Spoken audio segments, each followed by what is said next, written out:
আসসালামু আলাইকুম। তো আজকে আমি যে বিষয়টা নিয়ে কথা বলবো সেটা হচ্ছে তুফান সিনেমার টিজার। হয়তোবা সবাই ভাবতেছেন যে আমি একটা ভিডিও দুইবার করতেছি। না, তুফান সিনেমার টিজার তো কেমন হয়েছে সেটা আগের ভিডিওতে আমি জানিয়ে ফেলেছি। এই ভিডিওতে অন্য বিষয় নিয়ে কথা হইব। তো সেটা হচ্ছে যে তুফান সিনেমাটিকে নিয়ে মানে কেজিএফ বা এনিমেলের সাথে যারা লাগাইতেছে, তো তাদেরকে মানে তুফান সিনেমার উদ্দেশ্যে তো কেজিএফ বা এনিমেলের মতো তুফান সিনেমাটি হয়েছে কিনা, বাট সেই সিনেমাটির কাতারে সে এই তুফান সিনেমাটি মানে পড়তে পারবে কিনা, মানে সেরকম লেভেলের সিনেমা হয়েছে কিনা। তো সেই বিষয়টা নিয়ে আমি ওভারঅল কথা বলবো তুফান সিনেমাটি নিয়ে। কারণ তুফান হচ্ছে আমাদের একটি বাংলাদেশের একটি গর্বের বিষয়ের নাম তুফান। তো সেটা নিয়ে তো আমরা বারবার করে কথা বলবোই, কারণ সেটা নিয়ে আমরা মানে বারবার না, সারাদিন শুধু এই বিষয়টা নিয়ে কথা বলি, তারপরেও আমার মনে হয় যে পুরাবে না। চলেন ভিডিওটি শুরু করি। বাট সেই কথাতেই চলে যায় যে তুফান সিনেমাটি কেজিএফ বা এনিমেল জাওয়ানের কাতারে পড়বে কিনা। অবশ্যই পড়বে, কারণ ইতিমধ্যে তুফান সিনেমাটি অনেক সমালোচকরা এটাকে কেজিএফ বা এনিমেলের নকল বলেছে, যে কারণে হয়তো বা তুফান সিনেমায় এখানে কিন্তু জিতে গেছে। এটা আমার কথা না, অনেক ইউটিউবার বলেছে, দেখবেন এটাই বাস্তব কথা যে তুফান সিনেমাকে এত অল্প বাজেট, তামিল একটি সিনেমার বাজেট হয়ে থাকে 150 থেকে 200 কোটি টাকা, যেখানে অ্যানিমেল সিনেমার বাজেট হয়তো বা 200 কোটি টাকা। সেখানে শাকিব খানের তুফান সিনেমার বাজেট 10 কোটি, বাট সর্বোচ্চ 15 কোটি টাকা। তো এই সিনেমাটাকে নিয়ে এই যে অ্যানিমেলের সাথে লাগানো হয়েছে, তো এখানে শাকিব খানের তুফান সিনেমা জিতে গেছে না? তো আমি বলবো যে অবশ্যই জিতে গেছে।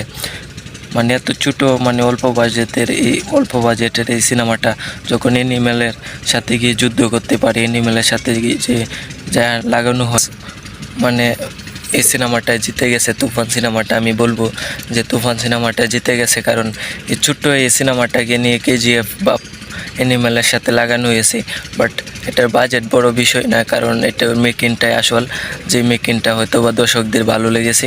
তো সেই হিসাবে রায়হান রাফি ভাই এবং শাকিব খান জিতে গেছে, তুফান জিতে গেছে, কারণ ভক্তরা ইতিমধ্যে এই সিনেমাটাকে কেজিএফ বা অ্যানিমেলের সাথে তুলনা করে ফেলছে। তো সেই হিসাবে আমাদের গর্বের বিষয়, বাট আমরা জিতে গেছি, তুফানও জিতে গেছে। তুফানের পরিচালকটাকে আমরা অবশ্যই জানি, সেটা হচ্ছে আমাদের রায়হান রাফি ভাইয়া।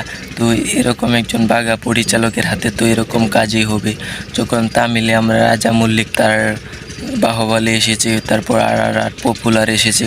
তো এই সিনেমাগুলো যে এক ধারাবাহিকতায় সারা ভারতবাসীর মন কেড়ে নিছে এটা নয়, সারা বিশ্বের বিভিন্ন মানুষের মন সিনেমাগুলো কেড়ে নিছে, কারণ এটা বড় বড় মাপের সিনেমা। তো রাজা মল্লিককে নিয়ে কিন্তু নায়করা অনেক স্বপ্ন দেখে যে তার সাথে কখন একটি সিনেমা করতে পারবে। তো এভরিওয়ান, এরকমই আমাদের বাংলাদেশে একজন পরিচালক আছে, সেটা ভেবে আমার অনেকটাই ভালো লাগছে, কারণ তার নাম হচ্ছে রাই। তো রায়হান রাফি হয়তো বাংলাদেশে বাজেট নাই, তারপরও 10 থেকে 15 কোটি টাকার মাঝে তুফান সিনেমার মতো একটি সিনেমা করতে পারছে রায়হান রাফি। তো 100 কোটি টাকা যদি রায়হান রাফি ভাইয়াকে দেওয়া হতো, তাহলে এরকম সিনেমা মানাইতো হয়তো বা তামিল ইন্ডাস্ট্রিকেও আমাদের ইন্ডাস্ট্রি ছাড়িয়ে যেত। তো সেটা আমার মনে হয়, কারণ ওভারলেস সেটাই মনে হয়েছে তুফান সিনেমার টিজার দেখে। তো তুফান সিনেমা জিতে গেছে, বাট তুফান সিনেমার বাজেটের দিক দিয়ে হয়তো বা কেজিএফ বা অ্যানিমেলকে ধরতে পারবে না, কিন্তু মেকিংয়ের দিক দিয়ে গিয়ে এই কেজিএফ অ্যানিমেলকে ছাড়িয়ে যেতে পারবে। তো সেটাই ছিল আমার ভালো লাগার বিষয়। আর এই বিষয়টা হচ্ছে বা সারা বাংলাদেশের সাকিবিয়ানদের মত না, শুধু প্রতিটা দর্শকের মত, প্রতিটা সিনেমা প্রেমীর মত। তো এটা শুধুমাত্র আমার মুখের রূপে আমি বলে দিছি না, কারণ এটা প্রতিটা দর্শকের মত এটাই। তো এভরিওয়ান, আপনারা কি ভাবছেন যে তুফান সিনেমাটা কি কেজিএফ বাট অ্যানিমেলকে মেকিংয়ের দিক দিয়ে চালিয়ে যেতে পারবে? তো আমরা তো জানি সিনেমার বাজেটটা অল্প, যে কারণে বাজেটের দিক দিয়ে হয়তো ওই সিনেমাটা অ্যানিমেল বা কেজিএফকে ছাড়িয়ে যেতে পারবে না। তো সবচেয়ে বেশি ভালো লেগেছে শাকিব খানকে এতদিন পর মানে এই লুকে হাজির করেছে রায়হান রাফি ভাইয়া। তো আমি স্বপ্নেও ভাবিনি শাকিব খানকে এই লুকে এতটা ভালো লাগবে। হয়তো বা দেখার পর আমি আরও বেশি শাকিব খানের ফ্যান হয়ে গেছি, এমনিতেই পাগল ভক্ত। তো সেটা তো মানে বলতেই হবে। তো শাকিব খান বাংলাদেশের একমাত্র মেগা স্টার। তুফান সিনেমা দিয়ে আমাদের শাকিব খানের পাশে একমাত্র নামটা আমরা যুক্ত করেছি, সেটা হচ্ছে মেগা স্টারের। তো এখন থেকে কোনো সুপার স্টার নয়, এখন থেকে শাকিব খান হচ্ছে বাংলাদেশের মেগা স্টার।